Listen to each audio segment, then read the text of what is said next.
नमस्कार दोस्तों, users India में आपका स्वागत है। आज हम सामाजिक विज्ञान के इतिहास की पाठ्यपुस्तक से हमारे अतीत वन के अध्याय 6 को पढ़ेंगे। नए प्रश्न, नए विचार। तो पिछले अंक की तरह जहाँ पे आवश्यक होगा हम एक्सप्लेन करेंगे। विस्तृत व्याख्या खंड अलग से आएगा, एक अलग से सीरीज आएगी, तो आपको बिल्कुल भी परेशान होने की ज़रूरत नहीं है। आप एक बार, दो बार, तीन बार आप सुनिए। ये रीडिंग खंड की तरह से है, जहाँ पे आवश्यक रहेगा थोड़ा हम समझाते हैं, एक्सप्लेन करते हैं, जिससे आपको समझने में भी सुविधा हो। तो कुछ चीज़ें हैं, जब आप बार बार रिवाइज करेंगे तो ऑलरेडी आपको दिमाग में चीज़ें बैठती चली जाएंगी। तो चलिए हम पाठ को प्रारंभ करते हैं। यहाँ पे एक अनघा की कहानी के माध्यम से बातें रखने की कोशिश की जा रही है। चलिए देखते हैं। अनघा निकली सैर पर। अनघा आज पहली बार अपने विद्यालय की ओर से सैर पर जा रही थी। इसके लिए उसने देर रात पुणे महाराष्ट्र से, पुणे कहाँ है, यानी जिसको हम पूना कहते हैं महाराष्ट्र में, पुणे महाराष्ट्र से वाराणसी यानी उत्तर प्रदेश की ट्रेन पकड़ी। स्टेशन पर अनघा को छोड़ने आई उसकी माँ ने अध्यापिका से कहा, बच्चों को बुद्ध के बारे में बताने के साथ साथ उन्हें सारनाथ दिखाने के भी ले जाइएगा। बुद्ध की कहानी। तब भगवान बुद्ध की कहानी चालू हो रही है। बौद्ध धर्म के संस्थापक सिद्धार्थ थे, जिन्हें गौतम के नाम से भी जाना जाता था। उनका जन्म लगभग 2500 वर्ष पूर्व हुआ था, यानी करीब 500 ईसा पूर्व। यह वह समय था जब लोगों के जीवन में तेजी से परिवर्तन हो रहे थे। जैसा कि तुमने अध्याय 5 में पढ़ा, महाजनपदों के कुछ राजा इस समय बहुत शक्तिशाली हो गए थे। हजारों सालों के बाद फिर से नगर उभर रहे थे। गांवों के जीवन में भी बदलाव आ रहा था। बहुत से विचारक इन परिवर्तनों को समझने का प्रयास कर रहे थे। वे जीवन के सच्चे अर्थ को भी जानना चाह रहे थे। बुद्ध क्षत्रिय थे तथा शाक्य नामक एक छोटे से गण से संबंधित थे। युवा अवस्था में ही ज्ञान की खोज में उन्होंने घर के सुखों को छोड़ दिया। अनेक वर्षों तक वे भ्रमण करते रहे तथा अन्य विचारकों से मिलकर चर्चा करते रहे। अंततः ज्ञान प्राप्ति के लिए उन्होंने स्वयं ही रास्ता ढूंढने का निश्चय किया। इसके लिए उन्होंने बोध गया यानी बिहार में एक पीपल के नीचे कई दिनों तक तपस्या की। अंततः उन्हें ज्ञान प्राप्त हुआ। इसके बाद से वे बुद्ध के रूप में जाने गए। यहाँ से वे वाराणसी के निकट स्थित सारनाथ गए, जहाँ उन्होंने पहली बार उपदेश दिया। कुशीनारा में मृत्यु से पहले का शेष जीवन उन्होंने पैदल ही एक स्थान से दूसरे स्थान की यात्रा करने और लोगों को शिक्षा देने में व्यतीत किया। बुद्ध ने शिक्षा दी कि यह जीवन कष्टों और दुखों से भरा हुआ है और ऐसा हमारी इच्छा और लालसाओं यानी जो हमेशा पूरी नहीं हो सकती के कारण होता है।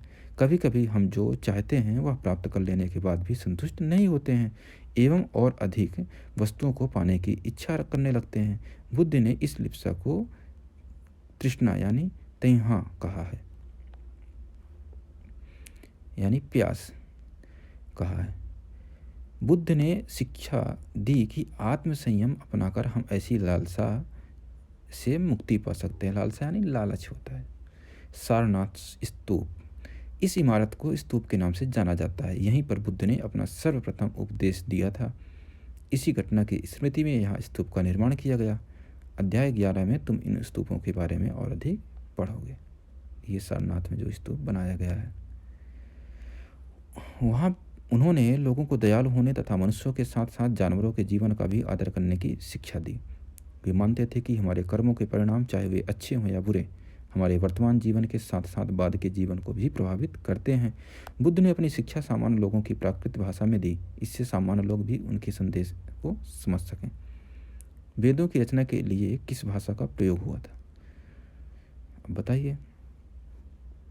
संस्कृत हुआ था, प्राकृतिक हुआ था, आपने पढ़ा है। बुद्ध ने कहा कि लोग किसी भी शिक्षा को केवल इसलिए नहीं स्वीकार करें कि यह उनका उपदेश है, बल्कि वे उसे अपने विवेक से मापें। और देखो उन्होंने ऐसा किस प्रकार किया। किसा गोतमी की कहानी। यह बुद्ध के विषय में एक प्रसिद्ध कहानी है। एक समय की बात है, किसा गोमती नामक एक स्त्री का पुत्र मर गया। इस बात से वह इतनी दुखी हुई कि वह अपने बच्चे को गोद में लिए नगर की सड़कों पर घूम घूम कर लोगों से प्रार्थना करने लगी कि कोई उसके पुत्र को जीवित कर दे। एक भला व्यक्ति उसे बुद्ध के पास ले गया। बुद्ध ने कहा, अब एक बात की जा रही है कि एक माँ है, उसका पुत्र खत्म हो गया है, उस पुत्र को वो ले के सबके पास जा रही है कि इसको कोई फिर से जिंदा कर दे। तो एक व्यक्ति मिलता है और उस स्त्री को किसके पास ले जाता है, माँ को? भगवान बुद्ध के पास। तो आगे देखिए क्या होता है। बुद्ध ने कहा, मुझे एक मुट्ठी सरसों के बीज लाकर दो, मैं तुम्हारे पुत्र को जीवित कर दूंगा। एक मुट्ठी सरसों के बीज ला के दो, मैं तुम्हारे पुत्र को जीवित कर दूंगा। किस्सा गोमती बहुत प्रसन्न हुई, पर जैसे ही वह बीज लाने के लिए जाने लगी तभी बुद्ध ने उसे रोका और कहा, ये बीज एक ऐसे घर से मांग कर लाओ जहाँ किसी की मृत्यु ना हुई हो। सोचिए, ऐसा दुनिया में कोई घर है ही नहीं जिसके यहाँ से किसी की मृत्यु ना हुई हो। तो किस्सा गौतमी एक दरवाजे से दूसरे दरवाजे गई, लेकिन वह जहाँ भी गई उसने पाया कि हर घर में किसी न किसी के पिता, माता, बहन, भाई, पति पत्नी, बच्चे, चाचा चाची, दादा या दादी की मृत्यु हुई थी। बुद्ध दुखी माँ को क्या शिक्षा देने का प्रयास कर रहे थे, अब आप बताइए कि क्या शिक्षा दे रहे थे। वो बताना चाह रहे थे ऐसा दुनिया में कोई है ही नहीं जिसका किसी न किसी की मृत्यु ना हुई हो, तो इसमें व्यर्थ में दुख नहीं करते। उपनिषद, अब यहाँ पे उपनिषद के बारे में बात की जा रही है। जिस समय बुद्ध उपदेश दे रहे थे उसी समय या उससे भी थोड़ा पहले दूसरे अन्य चिंतक भी कठिन प्रश्नों का उत्तर ढूंढने का प्रयास कर रहे थे। उनमें से कुछ मृत्यु के बाद के जीवन के बारे में जानना चाहते थे, जबकि अन्य यज्ञों की उपयोगिता के बारे में जानने को उत्सुक थे। इनमें से अधिकांश चिंतकों का यह मानना था कि इस विश्व में कुछ तो ऐसा है जो कि अस्थायी है और जो मृत्यु के बाद भी बचा रहता है। उन्होंने इसका वर्णन आत्मा तथा ब्रह्म अथवा सार्वभौम आत्मा के रूप में किया है। वे मानते थे कि अंततः आत्मा तथा ब्रह्म एक ही हैं।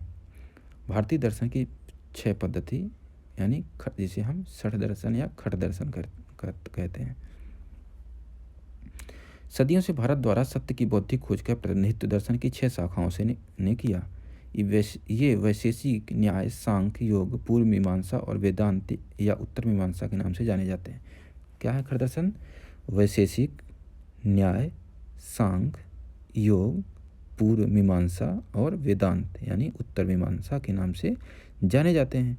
दर्शन की इन 6 पद्धतियों की स्थापना क्रमशः ऋषिकणद ने की, किसकी? वैशेषिक की। गौतम ने किसकी की? न्याय की। कपिल ने किसकी की? सांख्य की। पतंजलि ने किसकी की? योग की। जैमिनी ने किसकी की? पूर्व मीमांसा की। और व्यास ने किसकी की? वेदांत या उत्तर मीमांसा की द्वारा की गई मानी जाती है, जो आज भी देश में बौद्धिक चर्चा को दिशा देते हैं। जर्मन मूल के ब्रिटिश भारतविद फ्रेडरिक मैक्स मूलर के अनुसार दर्शन की इन 6 शाखाओं का विकास कई पीढ़ियों के दौरान व्यक्तिगत विचारकों के योगदान से हुआ। यद्यपि ये एक दूसरे से भिन्न दिखते हैं, तथापि सत्य की इनकी समझ में आधारभूत तालमेल दिखता है। ऐसे कई विचारों का संकलन उपनिषदों में हुआ है। उपनिषद उत्तर वैदिक ग्रंथों का हिस्सा थे। उपनिषद का शाब्दिक अर्थ है गुरु के समीप बैठना। इन ग्रंथों में अध्यापकों और विद्यार्थियों के बीच बातचीत का संकलन किया गया है। प्रायः ये विचार सामान्य वार्तालाप के रूप में प्रस्तुत किए गए हैं। तो उपनिषद क्या है? छात्र और गुरु के बीच में एक वार्तालाप का संग्रह। बुद्धिमान भिखारी, यह वार्तालाप छांदोग्य उपनिषद नामक प्रसिद्ध उपनिषद की एक कहानी पर आधारित है। शौनक, एक अब उपनिषद के एक कहानी की बात की जा रही है, एक बात की, बुद्धिमान भिखारी की। किस उपनिषद? छांदोग्य उपनिषद नामक प्रसिद्ध उपनिषद की एक कहानी पर आधारित ये कहानी। शौनक व अभिप्रतारण नामक 2 ऋषि सार्वभौम आत्मा की उपासना करते थे। कौन कौन से? शौनक और अभिप्रतारण नामक 2 ऋषि सार्वभौम आत्मा की उपासना करते थे। एक बार ज्यों ही वे भोजन करने के लिए बैठे, एक भिखारी आया और भोजन मांगने लगा। शौनक ने कहा, हम तुम्हें कुछ नहीं दे सकते। भिखारी ने पूछा, विद्वज्जन, आप किसकी उपासना करते हैं? तो अभिप्रतारण ने उत्तर दिया, सार्वभौम आत्मा की। ओह, इसका मतलब आप यह जानते हैं कि यह सार्वभौम आत्मा संपूर्ण विश्व में विद्यमान है? ऋषियों ने कहा, हाँ हाँ, हम यह जानते हैं। भिखारी ने फिर पूछा, अगर यह सार्वभौम आत्मा संपूर्ण विश्व में विद्यमान है तो यह मेरे अंदर भी विद्यमान है। मैं कौन हूँ? मैं इस विश्व का एक भाग ही तो हूँ। तुम सत्य बोलते हो, युवा ब्राह्मण। इसलिए हे ऋषियों, तो ऋषियों ने क्या कहा? तुम सत्य बोलते हो, युवा ब्राह्मण।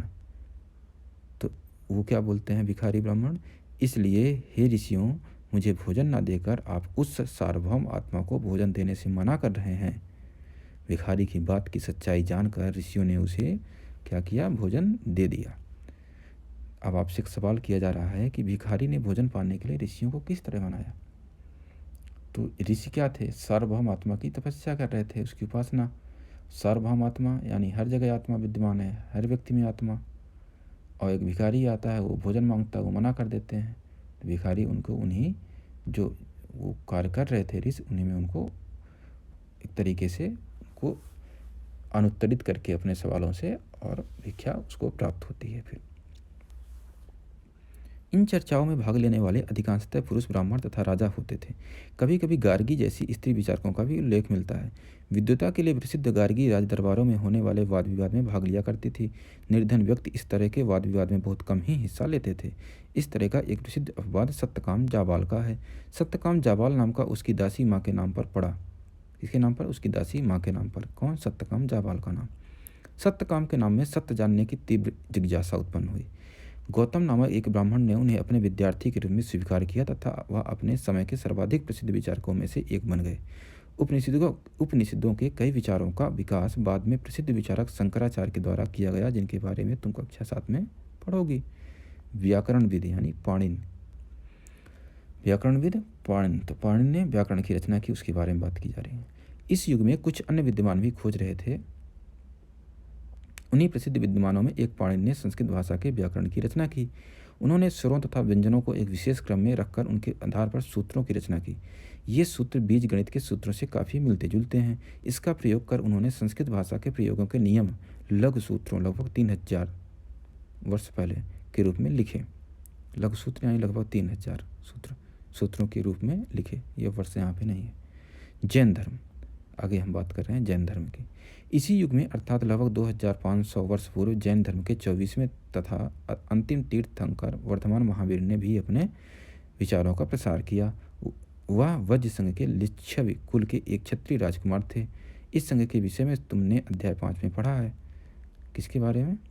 संघ के बारे में, वज्र संघ के बारे में आपने पढ़ा है। तो बौद्ध धर्म का और जैन धर्म का उद्भव लगभग एक ही समय के दौरान समयकाल में हुआ। 30 वर्ष की आयु में उन्होंने घर छोड़ दिया और जंगल में रहने लगे। 12 वर्ष तक उन्होंने कठिन व एकाकी जीवन व्यतीत किया। इसके बाद उन्हें ज्ञान प्राप्त हुआ। उनकी शिक्षा सरल थी। सत्य जानने की इच्छा रखने वाले प्रत्येक स्त्री व पुरुष को अपना घर छोड़ देना चाहिए। उन्हें यानी सत्य जानने की इच्छा रखने वाले प्रत्येक स्त्री व पुरुष को अपना घर छोड़ देना चाहिए। यह उनकी शिक्षा थी। किसकी? भगवान महावीर। उन्हें अहिंसा के नियमों का कड़ाई से पालन करना चाहिए, अर्थात किसी भी जीव को ना तो कष्ट देना चाहिए और न ही उसकी हत्या करनी चाहिए। महावीर का कहना था, सभी जीव जीना चाहते हैं, सभी के लिए जीवन प्रिय है। महावीर ने अपनी शिक्षा प्राकृत में दी। कौन सी भाषा में? प्राकृत में। यही कारण है कि साधारण जन भी उनके तथा उनके अनुयायियों की शिक्षाओं को समझ सके। क्यों? क्योंकि उस समय प्राकृत जनभाषा थी, लोगों के द्वारा बोली जाने वाली भाषा थी। देश के अलग अलग हिस्सों में प्राकृत के अलग अलग रूप प्रचलित थे। प्रचलन क्षेत्र के आधार पर ही उनके अलग अलग नाम थे। जैसे मगध में बोली जाने वाली प्राकृत मागधी कहलाती थी। जैन नाम से जाने गए महावीर के अनुयायियों को भोजन के लिए भिक्षा मांगकर सादा जीवन बिताना होता था।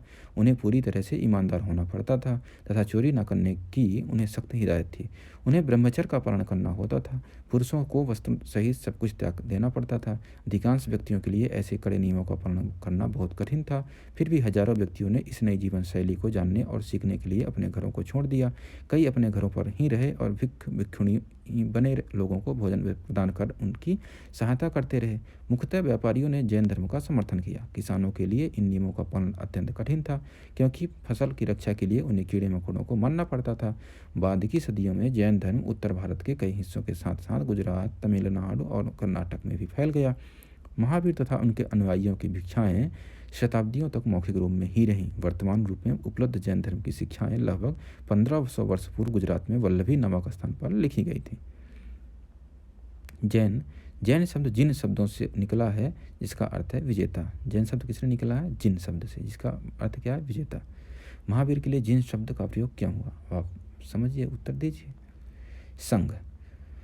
संघ क्या है, इसके बारे में बात की जा रही है। महावीर तथा बुद्ध दोनों का ही मानना था कि घर का त्याग करने पर ही सच्चे ज्ञान की प्राप्ति हो सकती है। ऐसे लोगों के लिए उन्होंने संघ नामक संगठन बनाया, जहां घर का त्याग करने वाले लोग एक साथ रह सकें। संघ में रहने वाले बौद्ध भिक्षुओं के लिए बनाए गए नियम विनय पिटक नामक ग्रंथ में मिलते हैं। तो संघ में रहने वाले बौद्ध भिक्षुओं के लिए बनाए गए नियम कहाँ मिलते हैं? विनय पिटक नामक ग्रंथ में मिलते हैं। विनय पिटक से हमें पता चलता है कि संघ में पुरुषों और स्त्रियों के रहने की अलग अलग व्यवस्था थी। सभी व्यक्ति संघ में प्रवेश ले सकते थे। हालांकि संघ में प्रवेश के लिए बच्चों को अपने माता पिता से, दासों को अपने स्वामी से, राजा के यहाँ काम करने वाले लोगों को अपने राजा से तथा कर्जदारों को अपने देनदारों से अनुमति लेनी होती थी। एक स्त्री को इसके लिए अपने पति से अनुमति लेनी होती थी। संघ में प्रवेश लेने वाले स्त्री पुरुष बहुत सादा जीवन जीते थे। वे अपना अधिकांश समय ध्यान करने में बिताते थे और दिन के एक निश्चित समय में वे शहरों तथा गांव में जाकर भिक्षा मांगते थे। यही कारण है कि उन्हें भिक्षु भिक्षु तथा भिक्षुणी यानी साध भिखारी के लिए प्राकृत शब्द कहा गया है। तो प्राकृत शब्द में क्या कहा था? भिक्षु या भिक्षुणी। वे आम लोगों को शिक्षा देते थे और साथ ही एक दूसरे की सहायता भी करते थे। किसी तरह की आपसी लड़ाई का निपटारा करने के लिए वे प्रायः बैठकें भी किया करते थे। संघ में प्रवेश लेने वालों में ब्राह्मण, क्षत्रिय, व्यापारी, मजदूर, नाई, गणिकाएँ तथा दास शामिल थे। इनमें से कई लोगों ने बुद्ध की शिक्षाओं के विषय में लिखा तथा कुछ लोगों ने संघ में अपने जीवन के विषय में सुंदर कविताओं की रचना की। एक सवाल, पिछले अध्याय में वर्णित संघ और इस अध्याय में वर्णित संघ के बीच दो भिन्नताएं बताओ, क्या इनमें कोई समानताएं दिखती हैं? बताइए। पिछला संघ राजाओं के लिए कैसा था? यहाँ पे जो संघ बना था किस तरीके से आध्यात्मिक चीज़ों के लिए, धार्मिक चीज़ों के लिए बना था, उसमें आप अंतर बताइए या समानताएं बताइए। विहार यानी विहार क्या होता था? जैन तथा बौद्ध भिक्षु यानी भिक्षु पूरे साल एक स्थान से दूसरे स्थान घूमते हुए उपदेश दिया करते थे। केवल वर्षा ऋतु में जब यात्रा करना कठिन हो जाता था तो एक स्थान पर ही निवास करते थे। ऐसे समय वे अपने अनुयायियों द्वारा उद्यानों में बनवाए गए अस्थायी निवासों में अथवा पहाड़ी क्षेत्रों की प्राकृतिक गुफाओं में रहते थे। पहाड़ी को काटकर बनाई गई एक गुफा, यहाँ पे दिया गया पहाड़ी को कैसे काटकर एक गुफा बनाई गई। यह कार्ले यानी वर्तमान महाराष्ट्र में स्थित एक गुफा है। भिक्षु भिक्षुणी इन शरण स्थलों में रहकर ध्यान किया करते थे। जैसे जैसे समय बीतता गया, भिक्षु भिक्षुणियों ने स्वयं तथा उनके समर्थकों ने अधिक स्थायी शरण स्थलों की आवश्यकता का अनुभव किया। तब कई शरण स्थल बनाए गए जिन्हें विहार कहा गया। आरंभिक विहार लकड़ी के बनाए गए तथा बाद में इन्हें निर्माण में ईंटों का प्रयोग होने लगा। आरंभिक विहार किससे थे? लकड़ी के, बाद में ईंटों का उपयोग। पश्चिमी भारत में विशेषकर कुछ विहार पहाड़ियों को खोदकर बनाए गए हैं। एक बौद्ध ग्रंथ से ज्ञात होता है, क्या होता ज्ञात क्या पता चलता है एक बौद्ध ग्रंथ से? जिस तरह महासागरों में मिलने पर नदियों की अलग अलग पहचान समाप्त हो जाती है, ठीक उसी तरह बुद्ध के अनुयायी जब भिक्षुओं की श्रेणी में प्रवेश करते हैं तो वे अपना वर्ण, श्रेणी और परिवार सब त्याग देते हैं। मतलब उनका जाति धर्म वगैरह, जाति वर्ण व्यवस्था को त्याग देते हैं। प्रायः किसी धनी व्यापारी, राजा अथवा भूस्वामी द्वारा दान में दी गई भूमि पर विहार का निर्माण होता था। तो विहार का निर्माण कहाँ होता था? किसी राजा व्यापारी द्वारा दान की गई भूमि पर। स्थानीय व्यक्ति भिक्षु भिक्षुणियों के लिए भोजन, वस्त्र तथा दवाइयाँ लेकर आते थे, जिसके बदले वे भिक्षु और भिक्षुणी लोगों को शिक्षा देते थे। आगे आने वाली शताब्दियों में बौद्ध धर्म उपमहाद्वीप के विभिन्न हिस्सों के साथ साथ बाहरी क्षेत्रों में भी फैल गया। अध्ययनों में तुम इनके बारे में और अधिक पढ़ोगे। आश्रम व्यवस्था। अब आश्रम व्यवस्था क्या होती थी वो जानते हैं। जैन तथा बौद्ध धर्म जिस समय लोकप्रिय हो रहे थे वो लगभग उसी समय ब्राह्मणों